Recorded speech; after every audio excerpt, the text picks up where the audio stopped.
Rusia baru saja memberi sinyal yang bikin banyak negara mulai memperhatikan. Bukan soal perang baru, bukan juga soal rudal nuklir tunus, tapi soal satu pesawat tempur yang katanya tidak akan dijual sembarangan. Karena menurut Moskow, hanya negara yang benar-benar dipercaya yang bisa mendapatkan jet generasi kelima mereka, Su-57E.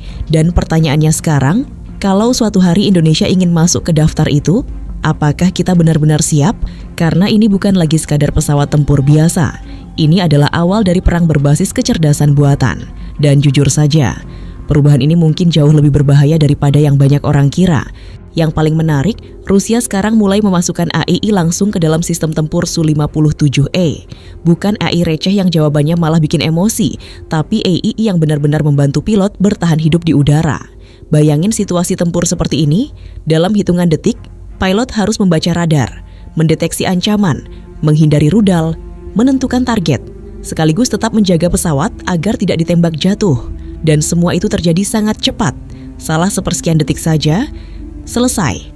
Nah, AI di Su-57E dirancang jadi semacam co-pilot digital.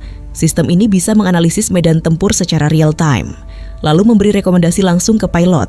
Ancaman datang dari kanan, aktifkan sistem tertentu, gunakan rudal ini, lakukan manuver ini. Jadi pilot tidak lagi bertarung sendirian. Dan ini bagian yang mulai bikin banyak analis militer waspada, karena kalau AI makin pintar, maka kecepatan manusia dalam mengambil keputusan bisa kalah. Dan di perang udara, yang kalah cepat biasanya tidak sempat pulang.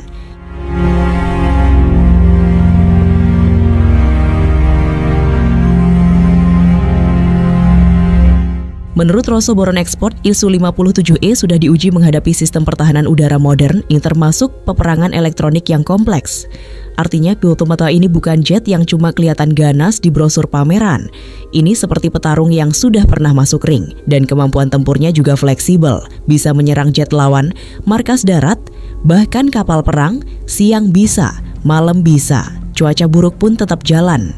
Kalau diibaratkan, ini bukan Swiss Army knife. Ini gudang senjata yang bisa terbang. Dan yang bikin lebih menyeramkan, target bisa dihantam bahkan sebelum sadar siapa yang menyerang. Nah, disinilah pembahasannya mulai menarik buat Indonesia.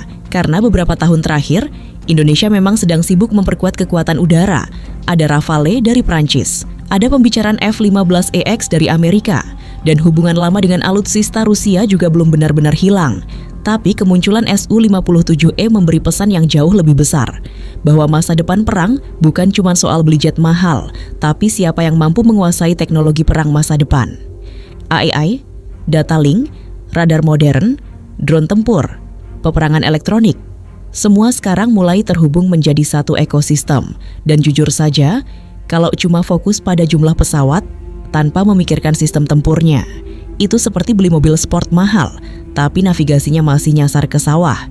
Apalagi kawasan Asia Pasifik sekarang makin panas, Laut Cina Selatan masih tegang, negara-negara sekitar terus memperkuat militer, dan semua pihak mulai bersiap menghadapi era perang generasi baru.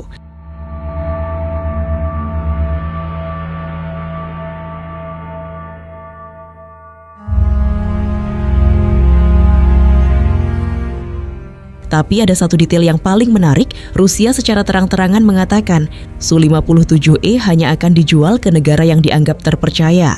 Artinya, ini bukan barang yang tinggal klik check out lalu dikirim minggu depan. Ada unsur politik, ada unsur kepercayaan, ada permainan geopolitik besar di belakangnya. Karena ketika sebuah negara diberi akses ke teknologi seperti ini, artinya Rusia sedang membuka pintu strategis. Dan Indonesia tentu diperhatikan, karena posisi Indonesia di Asia Tenggara terlalu penting untuk diabaikan. Tapi masalahnya, dunia sekarang jauh lebih rumit dibanding dulu. Indonesia harus menjaga hubungan dengan Amerika, Prancis, ASEAN, sekaligus tetap mempertahankan politik luar negeri bebas aktif.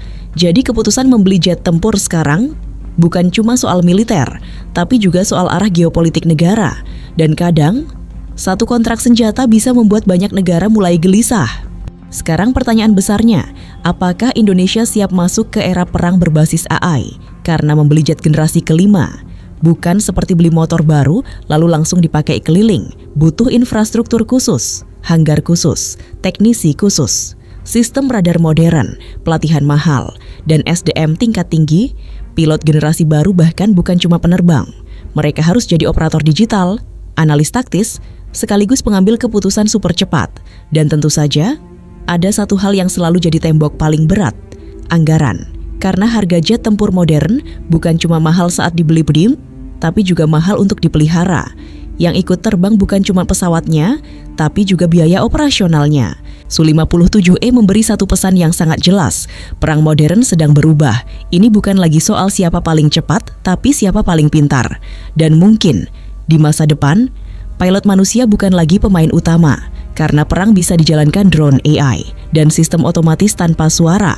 Pertanyaannya sekarang, kalau era itu benar-benar datang lebih cepat dari perkiraan, apakah Indonesia sudah siap? Atau kita baru mulai sadar saat semua negara lain sudah lebih dulu masuk ke masa depan? Kalau menurut kalian, Indonesia lebih cocok fokus ke Rafale, F-15EX, atau justru mulai melirik teknologi tempur berbasis AI seperti ini? Tulis pendapat kalian di komentar. Dan kalau suka konten militer dengan pembahasan serius tapi tetap santai kayak gini, subscribe sekarang. Karena di dunia pertahanan, kadang ancaman paling berbahaya datangnya bukan dari yang paling keras, tapi dari yang paling diam.